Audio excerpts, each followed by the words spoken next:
The invasion of Korea, 7. The Galactic Empire was unmatched.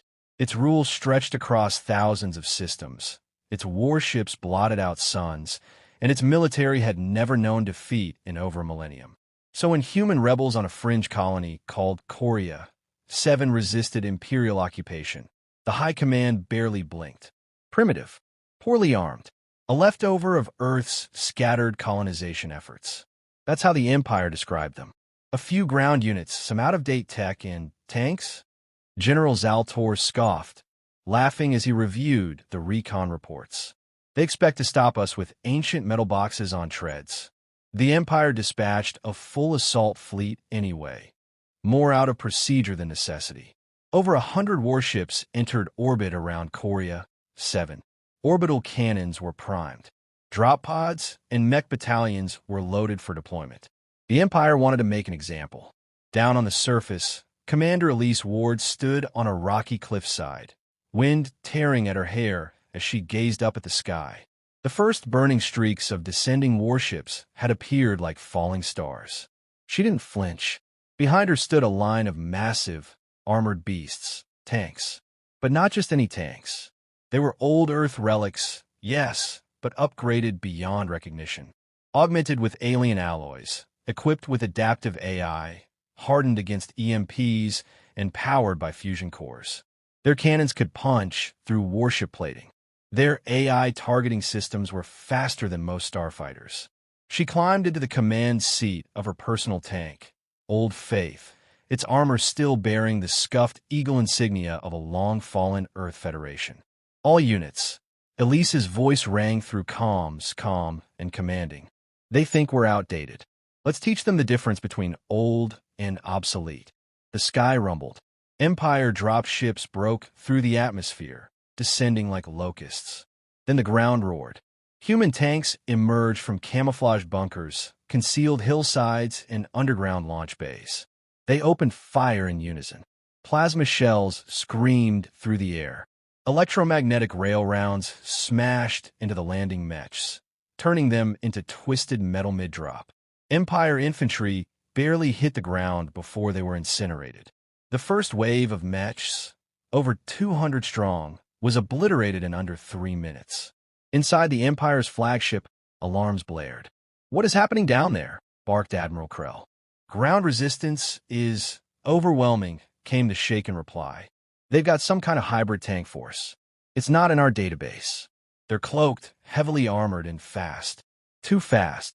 Back on the surface, Elise maneuvered Old Faith through a craggy valley, flanking a battalion of advancing Empire bots. She fired a high-explosive shell, reducing a heavy mech to scrap. "Tango down," her AI companion chirped. "4 hostiles remaining." "Make it 0," Elise muttered, locking on to the next target. Her tanks moved like wolves, coordinated, lethal, and relentless. And the Empire realized something horrifying. These tanks were invisible to orbital scans. No heat signature, no signal emissions, no network dependency. They operated autonomously, adapted in real time, and communicated through buried fiber networks across the terrain. A weapon designed for 21st century wars had become a 31st century nightmare. Empire generals scrambled to react. Dropships rerouted. Heavy walkers deployed. Even a low-orbit strike was authorized, but it was too late. Korea, 7 had become a killing ground. A tank battalion led by Elise surrounded an enemy command post. The Empire's soldiers were elite, armored, genetically enhanced. But they had no cover, no support, and nowhere to run. Elise opened comms to the Empire squad leader. "This is Commander Ward of the Korean Defense Force," she said coldly. "You brought war to our home. Now feel the weight of our treads." The tanks fired. Explosions echoed through the canyons. The Battle of Korea, 7 had begun as an invasion. By the end of the day, it was a massacre. In orbit, Admiral Krell stared at the casualty reports in disbelief. One word echoed in his mind, over and over again: the tank commander's gambit. The air above Korea, 7 shimmered with the heat of smoldering wreckage. Once pristine drop pods lay cracked open like broken eggshells. Craters scarred the hillsides. Empire reinforcements tried to establish beachheads, but everywhere they landed, they found waiting tanks, silent, patient, deadly. Inside her armored command tank, Old Faith, Commander Elise Ward studied the holomap, fingers tracing enemy positions. The Empire had regrouped to the north, forming a mobile artillery wall backed by aerial drone support. They were preparing a push toward the human stronghold at Meridian Ridge. "They're adapting faster than I expected," Elise muttered. "Assessment confirmed," her AI co-pilot replied. "New troop movements suggest flanking maneuver within 6 hours. We won't last that long if we wait for them to come," she said. "It's time to gamble." She tapped the comms panel and patched into the defense network. Her voice rang out to every tank crew across the warfront. "All units, this is Commander Ward. We're not waiting for them to crush us. We take the fight to them. I want Teams A and C to simulate a retreat to the southern ridge. Let them believe they're pushing us back. Meanwhile, Team B." She zoomed in on a thin canyon trail near the Empire's staging grounds. "You're going to take Ghost Pass. Move silent. No emissions. No lights. Once you're behind them, we spring the trap." There was a brief pause on the line. Then came the reply. "Affirmative, Commander. We'll give them a surprise they won't forget." This was the gambit. Lure the Empire into overextending, expose their rear lines, and smash their artillery from behind before they could mobilize air support. The tanks rolled into position like phantoms, painted in adaptive camo that shimmered against the rocky terrain, their engines silenced by advanced mufflers and terrain-reading AI that chose the smoothest paths. Meanwhile, Team A staged a desperate-looking retreat. Plasma blasts and rail fire filled the air. Human tanks fell one by one, deliberately. Admiral Krell, watching from orbit, saw exactly what he expected. "They're crumbling," he said with satisfaction. "Push forward. Break their backs." He didn't know Elise Ward was watching him, too. From a hidden drone inside a dead mech, she had access to Empire command signals. Her AI decrypted their orders in real time. "Signal confirmed. They're sending in their heavy carriers now," her AI announced. "Perfect," she said. "Now we close the jaws." Team B burst from Ghost Pass with thunderous force. Railguns roared. Artillery trucks erupted into fireballs. Drone uplinks were disabled in the first salvo. Explosions bloomed across the Empire's rear lines. Empire officers screamed over comms. "We're under attack. Rear assault. How to get behind us?" Before they could realign, Elise's tanks pressed in from the south. What looked like a retreat turned into a crushing charge. The Empire found themselves caught in a pincer, front and backhammered by tanks too fast, too smart, too brutal. One Empire captain tried to call in orbital strikes. "Eliminate the entire zone if you have to. Just end them." But Elise had prepared for that, too. Anti-orbital artillery, hidden in the mountains, opened fire, hitting the Empire's satellites with precision. Navigation systems went haywire. Targeting systems blinked out. Even the orbiting command ship shuddered as one of its lower bays exploded from a rogue shell. Admiral Krell's face paled. "Who are these people?" he whispered. On the ground, smoke and dust filled the air. The Empire's line shattered. Retreat orders were given, but there was nowhere to run. The tanks had surrounded them. Elise's voice rang out over open comms. "This is Commander Ward. Korea, 7 is not yours. It never was." She gave the order. Final volley. Fire. The last of the Empire's artillery collapsed in flames. By nightfall, silence returned to Korea 7's valleys. In the command tent of a human resistance, maps glowed softly. Elise removed her helmet, sweat-soaked and weary, but triumphant. Her officers stood in stunned silence. The gambit had worked. Against impossible odds, they had broken the Empire's front. "How long do you think before they return?" her lieutenant asked. Elise stared out at the dark horizon. "They'll come back. With more. With everything they've got. And when they do..." She looked down at her scarred hands, then at the tanks resting below the ridge, glowing faintly under the moonlight. "Then we show them again. Tanks beat warships when the ground fights back." The fall of Warship Sigma. High above Korea 7, The warship Sigma loomed like a god of war. It was the Empire's pride, over 12 kilometers long, shielded by quantum reactive armor, armed with plasma lances, kinetic cannons, and an entire battalion of starfighter drones. It had never been defeated in battle. It wasn't sent to occupy. It was sent to annihilate. Inside its cold, sterile bridge, Admiral Krell stood motionless, watching the latest scans of the planet's surface. Fires still smoldered in the mountain valleys. Empire troops had been devastated. Mechs lost. Artillery silenced. Commander Ward, he muttered, hatred burning behind his eyes.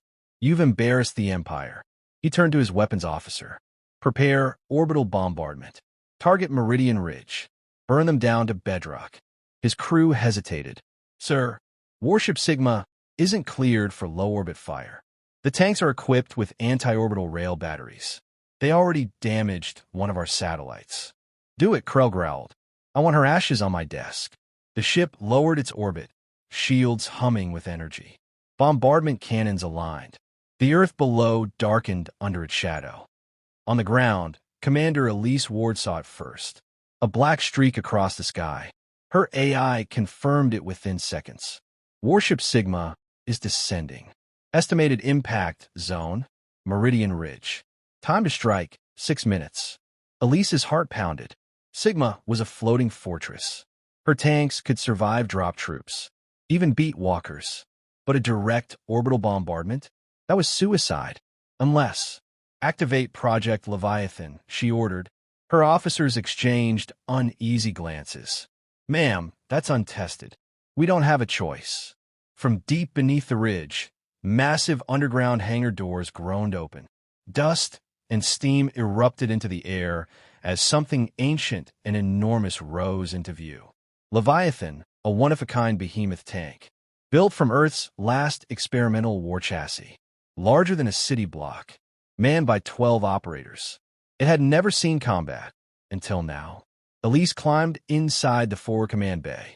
The seat locked around her like armor. Systems came online with a deep hum. Nuclear fusion activated. Shields flared. All units, this is Ward. Hold your positions. The sky may fall, but we won't break.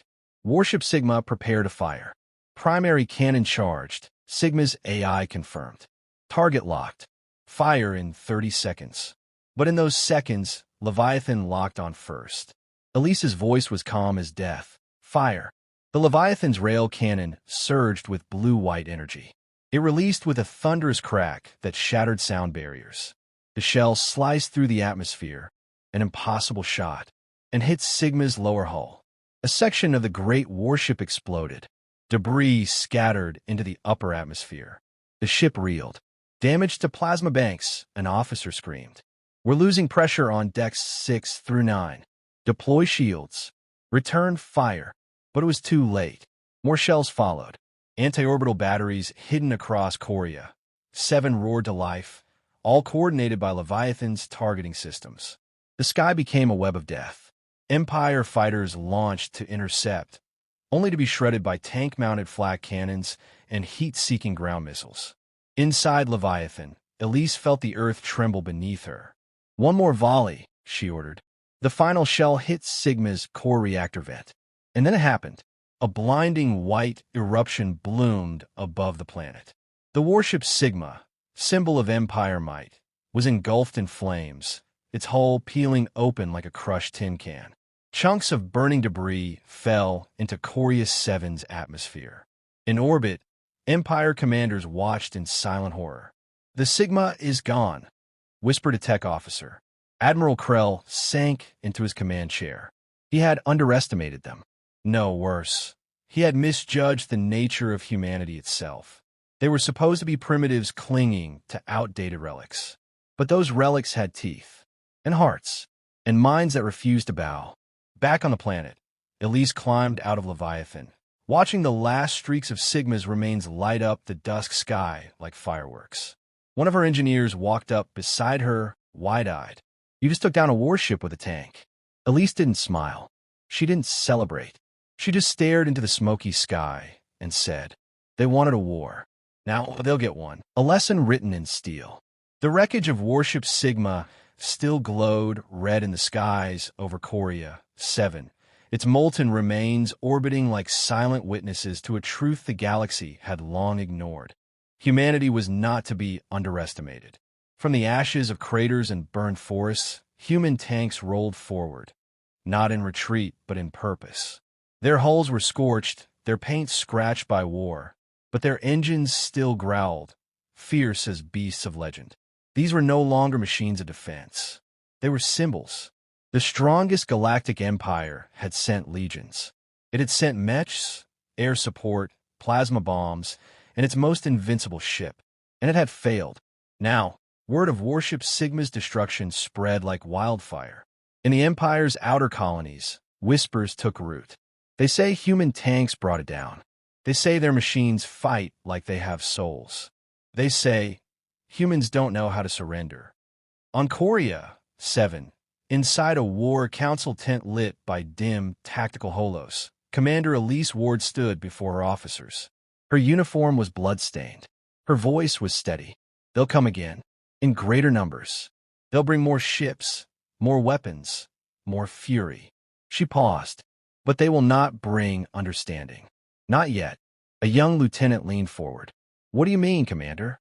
They still think this was luck, that we used clever tricks. They don't understand what makes our tanks so dangerous. Another officer chimed in. Our tech, our tactics. Elise shook her head. No, it's the people inside them. She stepped toward the center, pointing to the map. Our tanks don't just respond to commands. They become extensions of us. Each one is built with the sweat and steel of a crew that knows its every sound, every quirk. Empire ships are piloted by rotations, soulless efficiency. But our machines carry memory, battle scars, emotion. She drew in a breath.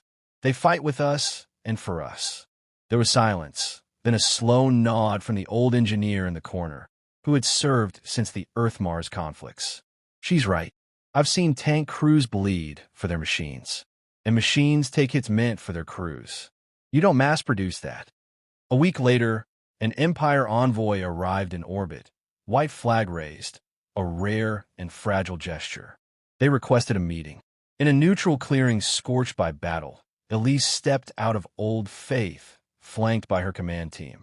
From the Empire side, Ambassador Velan, cold and tall, approached with measured steps. He glanced at the tank behind her. You defeated Warship Sigma, a flagship. Do you know what that means? Elise's eyes were hard. It means you picked the wrong fight. Velan's tone sharpened. We offered assimilation, peace under our rule. You answered with barbarism. Elise stepped closer. You came to our soil. You burned our homes. You called us barbaric when we defended them. Velan's expression cracked for just a moment. You're dangerous. No, Elise said. We're human. She turned her back on him. Go home and tell your empire what you saw. Tell them what steel taught you. Velan hesitated. They won't listen. They will, she said, climbing back into old faith, when more of your gods fall from the sky. And so the lesson spread, not through words, but through wreckage. In the months that followed, other planets resisted.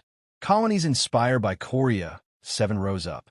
Empire legions found themselves bogged down, not by superior tech, but by superior will. Wherever humans fought, tanks rumbled like the beating of a defiant heart. They were outgunned, outnumbered, and still they advanced. Because humans had written their lesson in fire and iron. We will not bow. We will not break. And if you bring your warships, we will greet them with tanks. Steel met arrogance, and steel won. And so, the galaxy learned, chapter by chapter, crater by crater, what happens when the strongest empire underestimates the ground beneath its boots.